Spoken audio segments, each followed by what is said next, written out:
Jamais sans la grâce, une dévotion matinale qui vous connecte à la pensée de Dieu et vous donne la provision du ciel au quotidien. Bonjour chers amis, chers internautes, nouvelle journée, nouvelle provision, bienvenue dans cette troisième dévotion de cette semaine. Précieux Jésus, je te rends grâce ce matin pour le privilège qu'est le nôtre, juste de venir à tes pieds recevant de ta victoire aujourd'hui pour rentrer dans cette journée en plus que vainqueur parce que tu as gagné d'avance pour nous. Béni sois-tu au nom puissant de Christ Jésus. Amen. Alors, chers amis, chers internautes, nous continuons notre dévotion, notre voyage dans 1 Pierre chapitre 5, le verset 6, où il est écrit « Humiliez-vous donc sous la puissante main de Dieu, afin qu'il vous élève au temps convenable. » Amen. Donc, parlant de cette humilité, hier, nous avions vu l'exemple d'un homme appelé David, cet homme qui a vraiment résisté à Dieu à un moment donné de sa vie, et Dieu va aussi le résister, la main de Dieu sera positionnée, et Dieu ne change pas. Il ne change pas dans ses intentions, et la main de Dieu qui devait élever cet homme comme au commencement, cette main commence par résister à David. Et David l'a si bien dit dans ce psaume 32, n'est-ce pas? Tant que je me suis tu, mes os se consumaient au-dedans de moi. Ma force ne devenait que sécheresse. Et il a perdu tout goût pour la vie. Vous savez, et lorsque Dieu résiste, c'est ce qui se passe en réalité. Et le psalmiste aussi l'a dit autrement, dans le psaume 147, le verset 6, qu'est-ce qui est écrit? L'Éternel soutient les malheureux. Il abaisse les méchants jusqu'à terre. Vous savez, c'est un psaume qui fait peur, n'est-ce pas? L'Éternel, la main de l'Éternel soutient les malheureux. La main de l'Éternel soutient, comme il nous soutient également, comme il te soutient également. Peut-être comme il t'a soutenu par le passé, mais je ne sais pas trop ce qu'elle fait encore aujourd'hui. Mais qu'est-ce qui se passe? Cette même main abaisse les méchants, pas juste que cette main les abaisse, mais elle les abaisse jusqu'à terre. Dieu qui est déterminé d'aller jusqu'au bout de ce qu'il a commencé, n'est-ce pas?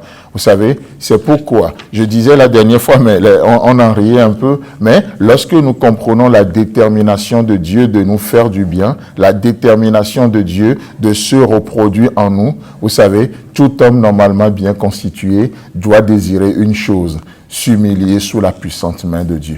S'humilier sous la puissante main de Dieu. Et cette main nous élève. Et plus quand nous parlons de l'humilité, la dernière fois j'avais parlé d'un mot grec parlant de humus, mais c'était juste pour rectifier, c'est plutôt un mot latin, le mot humus, et c'est de ce mot qu'est tiré la terre. D'accord? Humus, ça parle de la terre fertile. Et donc, quand nous parlons de l'humilité, qu'est-ce que c'est en réalité l'humilité? L'humilité, c'est de prendre la condition de la terre. L'humilité, c'est de prendre la condition de la terre.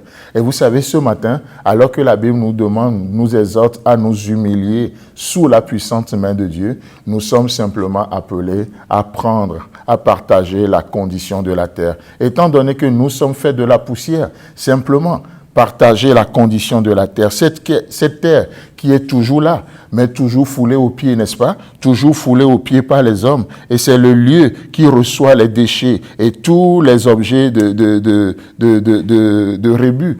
C'est lui qui reçoit toujours cela. Mais elle est là, toujours silencieuse. Elle nous porte toujours, acceptant tout et transformant miraculeusement en richesse nouvelle. Tous ces déchets qu'elle reçoit. Et elle les transforme en décomposition, en nouvelle richesse. Et c'est ça l'humilité au fait. C'est ça l'humilité. Des choses se passent dans nos vies, nous ne maîtrisons pas tout, mais qu'est-ce qui se passe? On n'en veut en personne, on n'en veut pas à Dieu, mais nous nous attendons à Dieu. Nous continuons de vivre le repos simplement sous cette main capable d'élever au temps convenable. C'est beau de savoir qu'il y a un temps qui convient à toute chose. Il y a un temps qui convient pour toutes choses, frères et sœurs en Christ. Oh, combien parfois nous mettons la charrue devant le bœuf et le travail n'est pas du tout fait. Mais Dieu fixe un temps.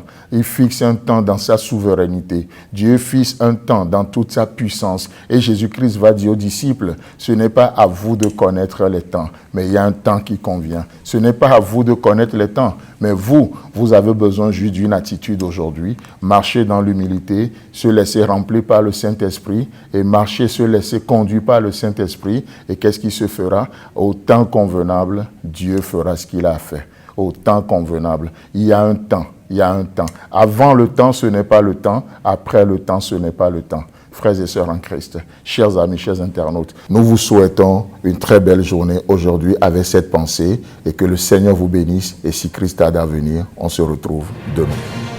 Si vous avez aimé cette émission, parlez-en à vos amis. Parlez-leur du message de la grâce et de ce qu'il fait dans vos vies. Pour un sujet de prière, une question ou pour devenir partenaire, contactez-nous au 00229 94 75 80 20. Que Dieu vous bénisse et à la prochaine. En attendant, pensez avec Dieu.